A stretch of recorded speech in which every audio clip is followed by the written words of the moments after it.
Hello students, good morning. I am your English grammar teacher for classes 1 to 3rd. आजकल revision चल रहा है बच्चों, और हमने आपको कल भी अनसीन पैसेज पे क्वेश्चन आंसर्स करना बताया था। रीडिंग कॉम्प्रिहेंशन मतलब पैसेज होता है जो कि कहीं से भी लिया जा सकता है, किसी स्टोरी बुक से या किसी बड़ी बुक, दूसरी इंग्लिश बुक से, और उस पर क्वेश्चन आंसर्स होते हैं। कॉम्प्रिहेंशन पैसेज हिंदी में भी होता है और इंग्लिश में भी होता है। तो आपको जो भी स्टोरी दी गई है या जो भी पैराग्राफ दिया गया हुआ है, कोई ज़रूरी नहीं कि स्टोरी हो, चैप्टर में से कोई मतलब किसी या दूसरी इंग्लिश बुक से कोई पैसेज हो सकता है, पैराग्राफ हो सकता है 10-15 लाइन का, और फिर उसको आपको रीड करना होता है, पढ़ना होता है, और उसको बेस उसी में से क्वेश्चन आंसर्स आपको करने होते हैं। नीचे क्वेश्चन लिखे होते हैं, उनके आपको इसी पैसेज में से आंसर ढूंढ के लिखना होता है। समझ में आ गया ना? कल हमने आपको एक कराया है, आज एक और पैसेज कराते हैं, और आज हम एक स्टोरी पे करा रहे हैं। स्टोरी आपको इंटरेस्टिंग भी लगेगी। स्टोरी है अ बिग वाइट हैन। हैन किसको कहते हैं बताइए? मुर्गी को कहते हैं ना। तो एक सफ़ेद मुर्गी के ऊपर ये स्टोरी है। तो आप सुनिए ध्यान से, फिर हम उसको एक्सप्लेन भी करते रहेंगे। There was once a big hen. एक बड़ी हैन थी, मुर्गी थी सफ़ेद की, and it had 12 little chickens. उसके 12 बच्चे थे, चिकन थे, छोटे छोटे चिक्स, है ना, चूज़े हिंदी में कहते हैं।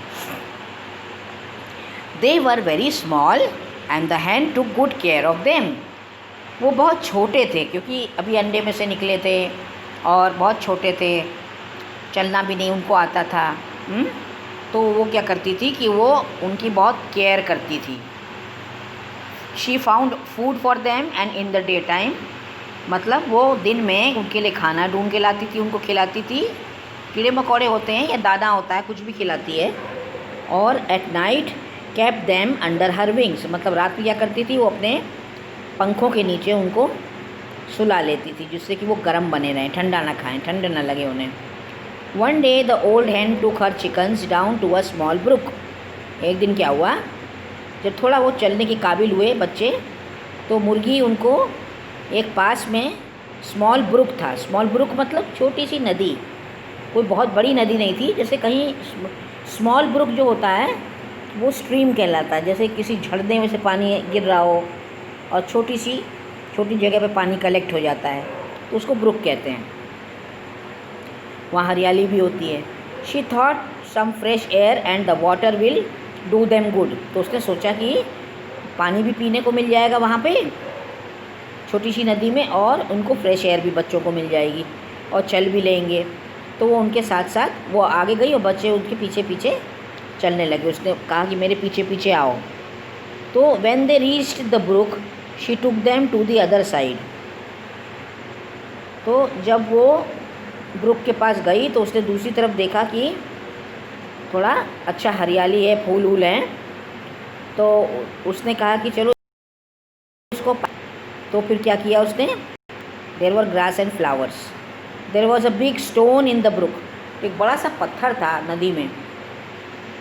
तो शी जम्प्ड ऑन इट, वो उस पर कूद गई और सारे बच्चों से कहने लगी मेरे पीछे पीछे आओ, इस पर कूद जाओ। अब उनको डर लग रहा था, छोटे बच्चे थे, उनको डर लग रहा था, and did not come. She told them to jump on the stone to go to the other side. उसने कहा जल्दी से इस पर कूद के आओ, फिर हमारे साथ दूसरी तरफ चलो, वहाँ फूल और पत्ते हैं। They said they can't come but the hen told them to try and flap their wings. तो उसने कहा कि परेशान मत हो, तुम लोग पहले ऐसा करो कि अपने पंखों को खूब फड़फड़ाओ, और जब फड़फड़ाओगे तो उसके बाद उछल के पत्थर पे कूद जाओ। लेकिन क्या था कि चूज़ों के पंख बहुत छोटे थे, but their wings were very small to flap and jump on the stone. तो वो नहीं कूद पाए। तो फिर क्या हुआ, आखिर में मुर्गी जो है फिर बच्चों के साथ वापस घर चली गई। अब क्वेश्चन इसी में से आप आंसर दे के चैप्टर में से आंसर देख के, स्टोरी में से क्वेश्चन के आंसर करिएगा। अब क्वेश्चन 1 क्या है?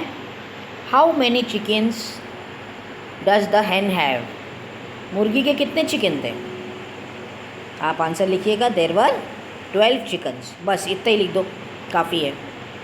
What did the hen find in the brook? Hen को पानी में क्या मिला? The hen found a big stone in the brook. How should the chickens try to jump? मतलब चिकन को कैसे कूदना था? तो उसने, जैसे हैन ने बोला था, chickens try to jump with their wings. Why don't the chickens obey the hen? Chickens जो है उन्होंने अपनी माँ को ओबे क्यों नहीं किया? Because there wings were very small, so they could not jump on the stone. समझ में आ गया? तो आपको आंसर उसमें लेसन में से ही देखना है, स्टोरी में से, और आंसर करना है। तो आपको समझ में आ गया ना कि कैसे कॉम्प्रिहेंशन पैसेज का रीड करके क्वेश्चन आंसर किया जाता है। ओके।